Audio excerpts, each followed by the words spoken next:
So ഈ എപ്പിസോഡിൽ ഞങ്ങൾ കുറേ അധികം കോപ്പിയടി സ്റ്റോറീസും കാര്യങ്ങളൊക്കെയാണ് പറയാനുള്ളത്.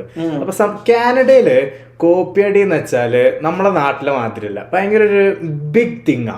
ഒരു ക്രിമിനൽ ഒഫൻസ് അല്ലെങ്കിൽ നമ്മുടെ കോഴ്സിൽ എന്തോ ഒരു സാധനം കിട്ടുമല്ലോ, പിങ്ക് സ്ലിപ്പ് അല്ല, അതിന്റെ ഒരു അക്കാഡമിക് ഇന്റഗ്രിറ്റി എന്ന് പറഞ്ഞിട്ടാണ് ഇവർ ഇതിനെ ടേം ചെയ്യുക. അതായത് ഒരു കോപ്പി അടിച്ചത് പിടിച്ചാല് നമ്മൾ കോഴ്സിൽ വരെ അങ്ങോട്ട് എഴുതിയിട്ട് നമ്മൾ ഫെയില്, ഡി ബാർ, അങ്ങനത്തെ നാട്ടിൽ ഈ സംഭവമൊക്കെ ഉണ്ട്. പക്ഷെ നാട്ടിൽ പിടിച്ചാലും പ്രൊഫസേഴ്സൊക്കെ ഇവരുടെ ഒരു ഭാവി എന്തൊക്കെ ആലോചിച്ചിട്ടാണ്. എത്രങ്ങാനും കഥകളുണ്ട്, ഞാൻ പറഞ്ഞുതരാം.